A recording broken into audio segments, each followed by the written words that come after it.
పోలి స్వర్గమునకు వెళ్ళు కదా. అనగనగా ఒక చాకలిది, దానికి 9 కొడుకులు 9 కోడళ్ళు గలరు. ఆ చాకలిది 3 కోడళ్ళు ఆశ్వీజ బహుళ అమావాస్య మొదలుకొని కార్తీక మాసంలో ప్రతిరోజు తెల్లవారుజామున స్నానం చేసి దీపములు పెట్టుకునేవారు. ఈ విధంగా నెల రోజులు చేసిరి.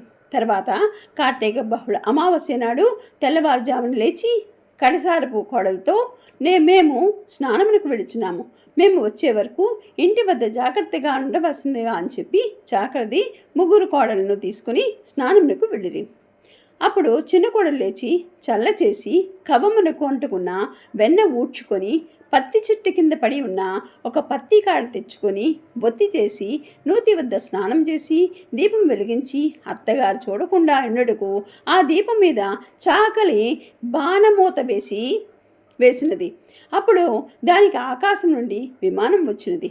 ఆ చిన్నది విమానమునెక్కి బొందెతో కూడా స్వర్గమునకు వెళ్ళిపోవచుండెను. ఆమె అలా వెళ్ళుట ఏటి ఒడ్డునున్న దీపములు పెట్టుచున్న వాళ్ళందరూ చూచి చాకలి పోలి స్వర్గమునకు వెళుచున్నది, చాకలి పోలి స్వర్గమునకు వెళుచున్నది అని అంటూ అందరూ ఆశ్చర్యపడసాగిరి. అంతా మా కోడలేమిటి స్వర్గమునకు వెళ్ళడం ఏమిటి అని చాకలిది దాని 3 కోడళ్ళు ఆశ్చర్యముగా చూచిరి. అలా చూచి ఆ 9 విమానం మీద వెళ్ళుచున్న చిన్న కోడలి కాళ్ళు పట్టుకుండ్రి. అప్పుడు విష్ణుమూర్తి వచ్చి, నీవు ఈ కోడల్ని విడిచిపెట్టి మిగిలిన 3 కోడళ్లను తీసుకుని వెళ్ళి శ్రద్ధ లేకుండా భక్తి లేకుండా దీపములు పెట్టుకున్నావు.